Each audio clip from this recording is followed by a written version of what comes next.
Picture this.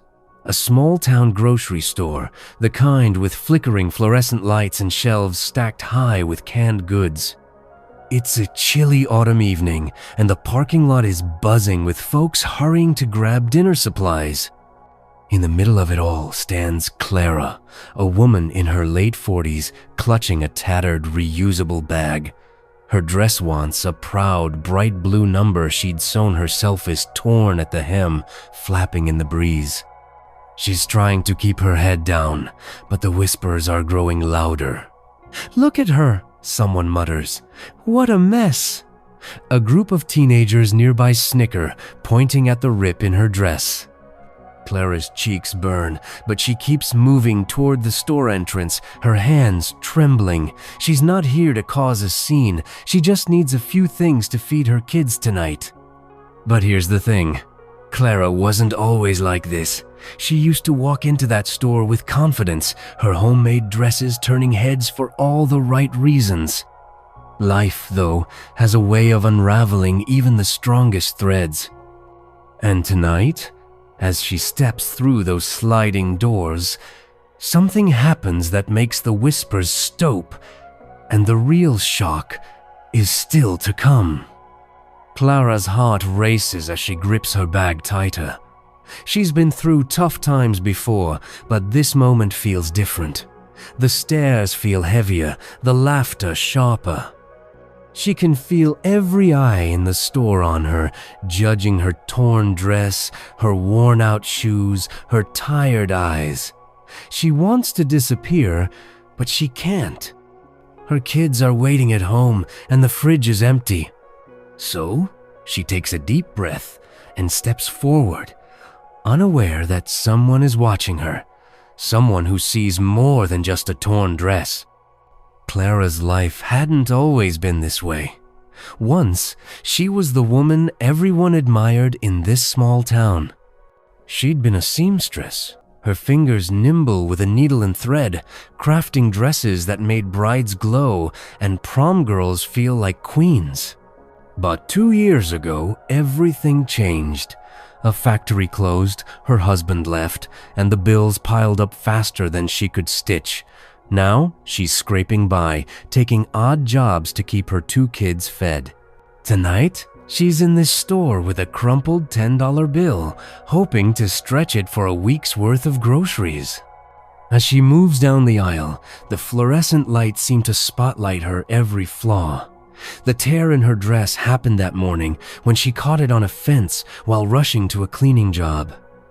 She tried to pin it, but the fabric gave way, leaving a jagged rip. She didn't have time to change a note with the kids needing dinner and her boss threatening to dock her pay if she was late again. Now she's here, and the whispers follow her like shadows. "Doesn't she care how she looks?" a woman hisses to her friend, loud enough for Clara to hear. Clara keeps her eyes on the shelf, pretending to study a can of beans. Her hands shake as she reaches for it, but then a voice cuts through the air. "Hey lady, your dress is falling apart." It's one of the teenagers from outside, now leaning against a display, smirking. The others laugh, and Clara feels the floor tilt beneath her. She wants to say something to explain, but her throat tightens. She just grabs the can and moves faster, her shoes squeaking on the linoleum. At the checkout, the cashier, a young woman with sharp eye, scans her items slowly, glancing at the torn dress. "You okay?" she asks, but it sounds more like pity than concern. Clara nods, her voice barely a whisper. "Just fine." She hands over her $10, but the total comes to 11.47. Her stomach drops. She starts to put back the loaf of bread, her hands trembling, when the cashier sighs loudly. "You're holding up the line," she says, and the people behind Clara shuffle impatiently. Clara's eyes sting, but she blinks hard, refusing to let the tears fall. She's about to walk away, breadless, when something unexpected happens. From the back of the line, a man steps forward. He's older, maybe in his 70s, with a weathered face and a flannel shirt tucked neatly into his jeans. His name is Henry, though Clara doesn't know that yet. He's been watching her since she walked into the store, not because of her dress, but because of the way she carried herself head down, but shoulders squared, like someone fighting a battle no one else could see. "Hold on," Henry says, his voice calm but firm. He reaches into his wallet and pulls out a $5 bill, sliding it across the counter.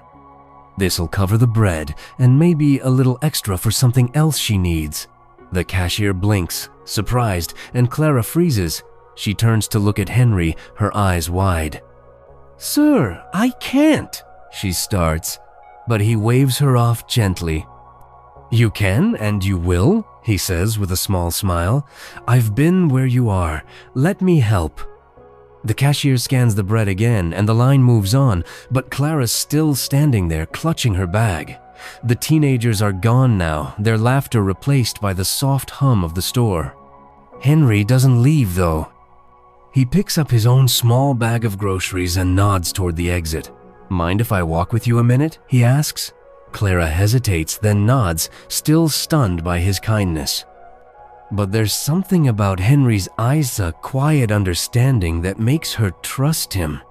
And as they step outside, she's about to learn there's more to his gesture than she realized. The parking lot is quieter now, the autumn air crisp against Clara's skin. She and Henry walk slowly, their bags rustling in the silence. Clara's still holding the bread like it's a lifeline, her mind racing. Why did this stranger help her?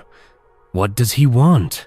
But Henry doesn't push. He just walks beside her, his step steady, his presence calm. "You don't have to explain anything," he says after a moment, his voice soft like a warm blanket. "But I saw how those folks looked at you, and I know what it's like to feel like the world's pointing and laughing." Clara glances at him, surprised.